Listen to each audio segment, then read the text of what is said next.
Zinedine, bonsoir. Vous étiez au Stade de France mercredi et on vous a vu assez peu souriant dans les tribunes. Comment est-ce que vous avez vécu ce match France-Irlande? Je pense que ça a été un match difficile, comme tout le monde a pu le voir. C'est vrai que j'ai assez souffert, puisque bien sûr j'étais venu en tant que supporter, supporter cette équipe, et c'est vrai qu'on n'a pas vu un grand match. On n'a simplement pas vu un grand match, et ça a été un match très difficile de la part de l'équipe de France, donc on en ressort un peu on peut se poser des questions. Patrice Evra, après le match, c'est le seul joueur d'ailleurs qui a dit ça, a été clair, il a dit on a été nuls. Vous trouvez que c'est une réaction lucide ou sévère? Je sais pas, en fait, en tous les cas, j'ai pas eu son... Il a dit, j'ai pas vu Evra parler, mais je pense que ça doit être, en tous les cas, le sentiment de tous les joueurs. C'est-à-dire qu'on ne peut pas sortir d'un match comme celui-là et être content de ce qu'on a fait sur le terrain. Je pense que c'est un sentiment de tous les joueurs, et en même temps, c'est ce qui s'est passé. Donc, tous l'ont assumé. Maintenant, ce qu'il faut retirer de ce match-là et de tout ce qui a pu se passer, parce que certains ont encore en parlé, c'est que il y a une qualification au bout, et c'est ce qui s'est passé. Voilà. Qu'est-ce qui vous inquiète? C'est les choix, c'est les joueurs, c'est la mentalité, c'est le système de jeu? Qu'est-ce qui vous inquiète le plus? Je vais pas rentrer dans les détails, parce que je suis pas non plus à la place justement de ceux qui décident. À un moment donné, je pense que voilà, moi je suis à ma place, je suis là pour supporter cette équipe. Je me dis juste qu'à un moment donné, quand je la vois jouer comme ça, c'est vrai qu'on peut être inquiet. Quand on aime le foot et qu'on a envie de bien voir jouer cette équipe, on peut être inquiet. Moi, ce qui me dérange, c'est qu'au bout de 45 minutes, on part avec la même équipe et on ne fait aucun changement. C'est ce qui me dérange, parce qu'à un moment donné, qu'est-ce qu'on a besoin? À un moment donné, on a besoin que, si on veut du changement, il faut créer quelque chose. Il faut qu'à la mi-temps, il y ait un changement pour que quelque chose se crée. Alors, c'est ce qui s'est passé quand justement Govou est rentré. Il y a eu 10 minutes un petit peu de folie, les gens se sont enflammés, enfin, tout un contexte a changé. Voilà. Et il a fallu attendre. Et il a fallu attendre 15 ou 20... Presque 25 presque 20 minutes. On va bien sûr parler de cette 103e minute, de cette main de Thierry Henry qui permet à William Gallas de marquer le but libérateur. D'abord, de là où vous étiez, est-ce que vous l'avez vu là-bas?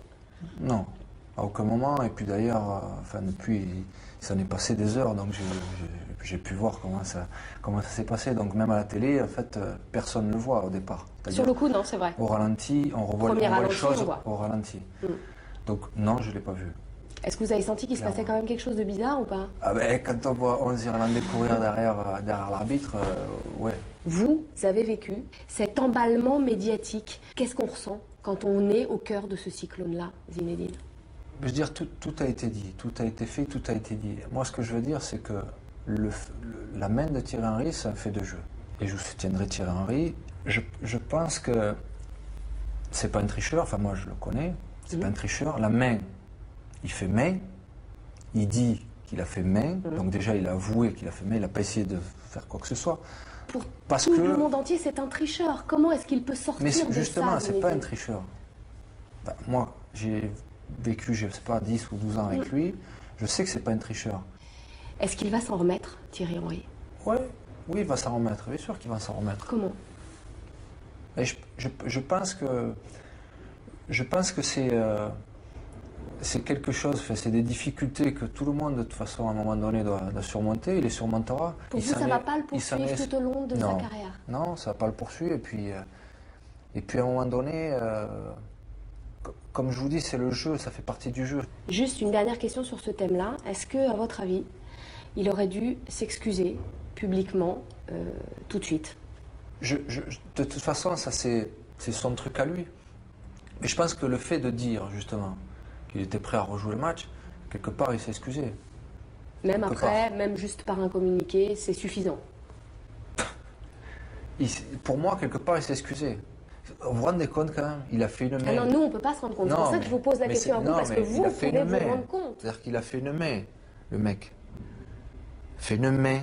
Donc moi, je dis juste, il s'est trompé, comme moi, j'ai pu le faire aussi. Il n'y a peut-être pas de comparaison, machin, mais ce que je veux dire, c'est que tout le monde se trompe. Tout le monde se trompe. Mais on se trompe de victime. Enfin, c'est-à-dire que je ne veux pas non plus dire il a rien fait, parce qu'il a mis la main. Ben oui. Mais ce que je veux dire, c'est que bon, ça va, ça va. Il y a eu un match qui s'est joué, alors là aussi dans un contexte pour bien d'autres raisons, mais très particulier, à Khartoum, entre l'Algérie et l'Égypte. Et l'Algérie est qualifiée pour la première fois depuis 24 ans pour une phase finale de Coupe du Monde. Est-ce que vous êtes fiers? Oui, la fin d'après-midi avait super bien commencé, c'est vrai. J'étais fier. Mais je veux dire, ce dont j'étais le plus fier, c'est que c'est pas forcément sur les 2 matchs qu'il y a eu, justement. Je suis content que ça s'est fait justement sur un match d'appui et pas que l'Algérie ait gagné en Égypte. J'étais content de ça, mais j'étais content surtout du parcours en lui-même, parce que j'ai suivi quand même le parcours de l'Algérie. Et comme vous l'avez si bien dit, après 24 ans, c'était, voilà, pour eux, ils avaient gagné la Coupe du Monde. Et d'ailleurs, quand je regardais les images, justement, à la mi-temps de Marseille contre Paris, j'avais l'impression de revivre la même chose avec la France en gagnant la Coupe du Monde. Donc c'est ça qui est magique quelquefois. C'est le meilleur d'un peuple.